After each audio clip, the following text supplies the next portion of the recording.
तो फिल्म की शुरुआत में हमें एक सुनसान जगह पर 6 दोस्तों के ग्रुप को दिखाया जाता है जो वहाँ एक हॉरर वीडियो शूट करने के लिए आए थे। यहीं पर एक शेरिफ भी अपने पार्टनर को लिए आ जाते हैं जिसका नाम डेविड था, लेकिन इन लोगों को देखकर वो यहाँ से चले गए। अपना काम खत्म होने के बाद एक कपल को छोड़कर ये पूरा ग्रुप वापस चला जाता है और ये कपल एंजॉय करते हुए इस जगह को एक्सप्लोर करने लगते हैं। एक्सप्लोर करते हुए लड़का भागकर पास की एक कैबिन में चला गया जहाँ पर बहुत से पिग्स थे। वो एक स्टिक लेकर पिग्स को तंग करने लगा।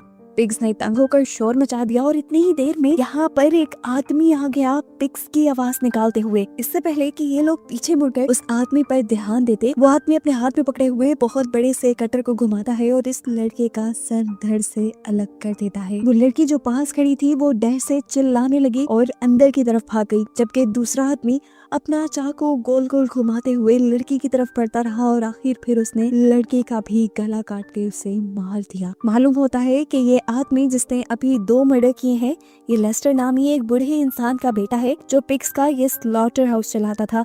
लेकिन अब उसका काम बिल्कुल बंद हो गया है क्योंकि अब मॉडर्न एज में लोग स्लॉटर हाउस से मीट लेने के बजाय फैक्ट्री से प्रोसेस्ड मीट लेना शुरू कर चुके हैं।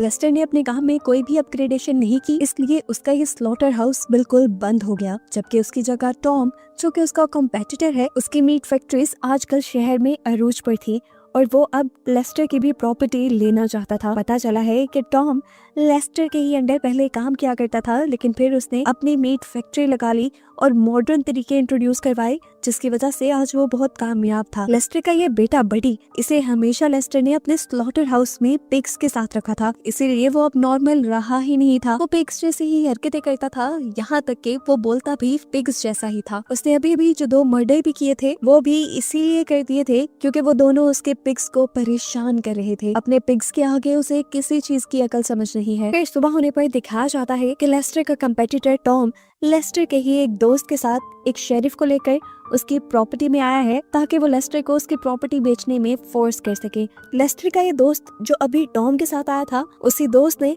लेस्टर को स्लॉटर हाउस बनाने का मशवरा दिया था। उसी के मशवरे पर ये स्लॉटर हाउस उसका कामयाब हुआ। दरमियान में उसने लेस्टर को मॉडर्न अपग्रेडेशन करने को भी कहा, लेकिन तब लेस्टर ने उसकी बात नहीं मानी, इसीलिए वो दोस्त अब टॉम के साथ काम करता है। इस टाइम टॉम लेस्टर के लिए ऑफर लेकर आया था कि वो अपनी प्रॉपर्टी सिर्फ $55,000 में बेच दे, साथ ही वो उसके लिए काम करे जिससे लेस्टर को पैसे मिलते रहेंगे और रहने के लिए वो यही रह सकता था। लेकिन लेस्टर ने इस मर्तबा भी इस ऑफर को मना कर दिया। अब शेरिफ ने उसे धमकी दी कि अभी बेचना चाहते हो तो बेच दो, वैसे भी तुमने काफी अरसे से इनकम टैक्स नहीं दिया, वरना अगले महीने वैसे ही तुम्हारी प्रॉपर्टी की ऑक्शन हो जाएगी। लेस्टर शेरिफ की बातों पर भी ध्यान नहीं देता और अंदर चला जाता है। ऐसे शेरिफ उसके भी प्रॉपर्टी पर नोटिस लगा जाता है ऑक्शन का। इन सब के जाने के बाद वो अपने स्लॉटर हाउस के अंदर जाने की कोशिश करता है तो बडी यानी उसका बेटा उसे रोकता है। आज पहली मर्तबा बडी ऐसा कुछ कर रहा था। लेस्टर हैरान हुआ और जल्दी से अंदर गया और अंदर जाते ही उसके होश उड़ गए। बडी ने 2 इंसानों को कत्ल करके फांसी से लटकाया हुआ था। लेस्टर ये देखकर चिल्लाता है और बडी को डांट देता है कि उसने ये सब क्या कर दिया। अपने आप को डांटता देखकर बडी को अपने डैड पे भी गुस्सा आता है, यहाँ तक कि वो अपने डैड को मारने के लिए अपना नाइफ भी उठा लेता है, लेकिन फिर कुछ सोचकर उन्हें नहीं मारता। यहाँ पे एक मजे की चीज ये भी हुई कि लेस्टर का भी गुस्सा कम हो गया और उसने अपने बेटे को शाबाशी दी क्योंकि उसने कट्स अच्छे लगाए थे बॉडी के ऊपर। बड़ी भी अपनी तारीफ सुनकर खुश हो गया और यहाँ लेस्टर के दिमाग में कुछ और ही खिचड़ी पकने लगी। उसने अपने बेटे से कहा कि तुम्हें 3 ऐसे कट और लगाने हैं टॉम, शेरिफ और उनके साथी की बॉडी पर। अब लेस्टर यहाँ पर एक प्लान तैयार करने की कोशिश करता है और खुद भी तैयार हो जाता है, जिसके बाद उसने टॉम को कॉल की और टॉम से कहा मैं तुम्हारी ऑफर लेने के लिए तैयार हूँ, तुम बस यहाँ मेरे स्लॉटर हाउस आ जाओ। जबकि दूसरी तरफ हमें उन चारों के ग्रुप को दिखाया गया जिन्हें हमने मूवी के स्टार्ट पे देखा था। ये अभी भी अपनी हॉरर वीडियो की ही प्लानिंग कर रहे थे और अपनी इस हॉरर वीडियो के लिए ये लोग एक शॉप पर जाकर कुछ मास्क वगैरह भी लेते हैं और शूटिंग दोबारा कंटिन्यू करने के लिए स्लॉटर हाउस आने का डिसाइड करते हैं, जहाँ पर लेस्टर अपने बेटे के साथ मिलकर मर्डर करने की प्लानिंग कर रहा था। सीन कट होकर दूसरी तरफ हमें शेरिफ डेविड को दिखाया जाता है। उनको खबर मिली थी कि एक कपल 2 दिन से घर नहीं आए थे। ये दोनों वही थे जिनको आखिरी बार उसने स्लॉटर हाउस के पास देखा था, इसीलिए इसीलिए वो भी छानबीन के लिए स्लॉटर हाउस की तरफ निकल जाता है। डेविड जब तक यहाँ पहुंचा तो उसने स्लॉटर हाउस के अंदर उन चारों के ग्रुप को देखा। वो चारों वहाँ पर अपनी वीडियो शूट कर रहे थे और इतनी आराम से इसलिए कर रहे थे क्योंकि उनके दोनों दोस्तों की लाशें पहले ही लेस्टर ने वहाँ से उठाकर छुपा दी थी। शूटिंग करने के बाद वो चारों यहाँ से चले जाते हैं और बडी उन्हें देख लेता है,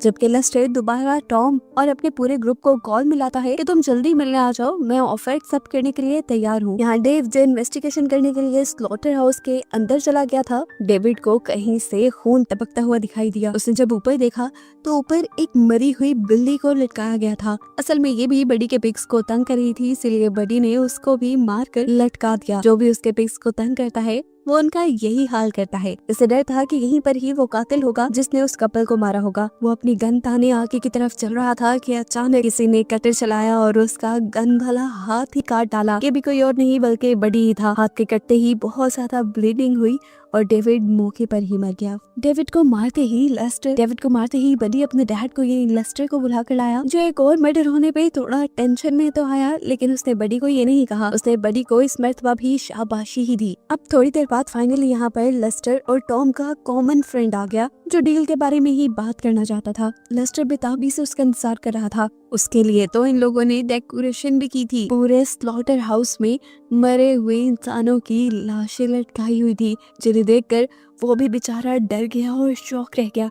इससे पहले कि वो यहाँ से भागने की प्लानिंग करता, ऊपर छुपे हुए बडी ने उसकी गर्दन को हाथ से पकड़ा और उसके पूरे के पूरे चेहरे को अपने हाथ के जोर से तोड़ते हुए उसे भी यहाँ पर मार डाला। जिसके बाद बडी का अभी भी दिल नहीं भरा था, वो अभी भी कुछ चेंज करना चाहता था। उसने डेविड का यूनिफॉर्म उतारा और किसी तरह उसे काट के फंसा लिया और फिर उसी की गाड़ी में बैठकर वो गाड़ी चलाकर यहाँ से जाने लगा। अपनी पिग वाली आवाज में वो पुलिस की वॉकी टॉकी पर आंसर भी कर रहा था। अब रास्ते में डेव की गर्लफ्रेंड ने इस कार को देख लिया। उसे लगा कि कार में डेव ही होगा, इसलिए उसने कार लुकवा ली और जब देखा तो अंदर बडी था। वो खौफ से जाकर अपनी कार में बैठ गई, लेकिन बडी ने अब उसकी कार को आगे नहीं बढ़ने दिया और एक पत्थर उठाकर उसकी कार पे दे मारा। अपनी जान बचाने के लिए ये लड़की कार से भी निकल गई। वो भाग ही रही थी, लेकिन पीछे से बडी ने आकर पकड़ लिया और अजीब तरीके से अपने चाकू के जरिए उसकी गर्दन काट दी और यहाँ इस तरह उसने एक और मर्डर कर दिया। थोड़ी देर बाद अब स्लॉटर हाउस के अंदर टॉम आ गया, वही इंसान जिस प्रॉपर्टी को खरीदना चाह रहा था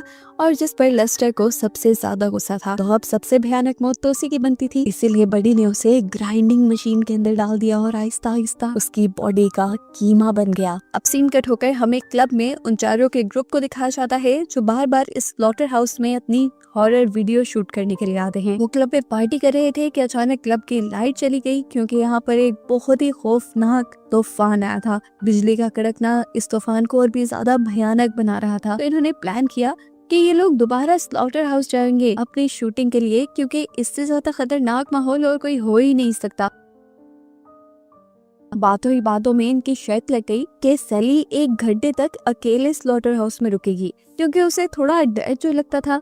तो अब ये सब प्लान करके ये लोग आ गए स्लॉटर हाउस के अंदर। अब जिस टाइम सैली स्लॉटर हाउस के अंदर अकेली खड़ी थी, तो बाकी दोनों लड़कों ने मिलकर उसे और भी ज्यादा डराने का प्लान किया। उन्होंने मास्क पहने और उसे विंडो से डराने के लिए पास आ गए। सैली भी वहाँ का सारा नजारा देखकर बहुत ज्यादा डर गई, क्योंकि वहाँ पर मास्क पहना जो लड़का उसे तंग करने आया था, बड़ी ने पीछे से उसके सर के ऊपर वार करके उसकी बॉडी को 2 हिस्सों में काट दिया। अब तो उसे अपनी जान की फिक्र थी। वो यहाँ से भागी तो बाहर से जाकर उसे लेस्टर ने पकड़ लिया, जबकि बडी ने आगे बढ़कर इनके ग्रुप के दूसरे लड़के को भी मार दिया। लेस्टर ने सैली को भी मार दिया था। अब इन चारों की इकलौती फ्रेंड इन चारों को ढूंढ रही थी, और जब वो स्लॉटर हाउस के अंदर आई तो उसे कुछ समझ नहीं आई, क्योंकि उसके तीनों दोस्तों की लाशें ऊपर छत से लटकाई गई थी। सीन कट होकर हमें शेरिफ के बारे में पता चला, जिसे बहुत से लोगों की गुमने की रिपोर्ट मिल चुकी है। सबसे पहले तो वो कपल जिसे लास्ट टाइम स्लॉटर हाउस के पास देखा गया था, उसके बाद डेविड जो उस कपल के मर्डर की इन्वेस्टिगेशन करने गया था लेकिन अभी तक वापस नहीं लौटा, उसके बाद हैरोल्ड और टॉम।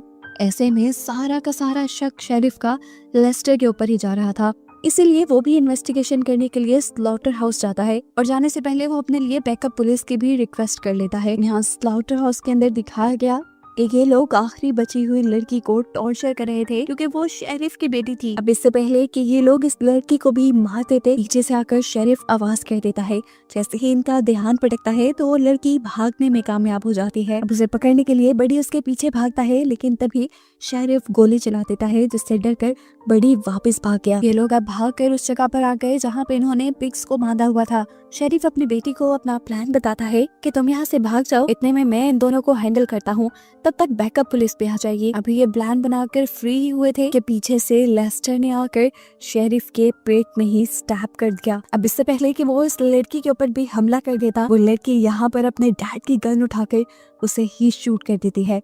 वो देखती है कि शेरिफ यानी उसके डैड अभी भी जिंदा थे। उन्हें बचाने के लिए वो उन्हें हॉस्पिटल ले जा सकती थी। उसने अपने डैड को गोद में उठाया और तेजी से अपनी कार की तरफ बढ़ गई। इससे पहले कि वो कार चलाकर यहाँ से चली जाती, वो लेस्टर दोबारा इनकी गाड़ी के सामने आ जाता है, जिसे वो मरा हुआ समझ रही थी। वो घबराती नहीं और तेजी से कार चलाते हुए लेस्टर को कार से नीचे धक्का देती है और उसके सर के ऊपर से ही अपनी कार चलाकर उसका सर क्रैश करके आगे बढ़ जाती है।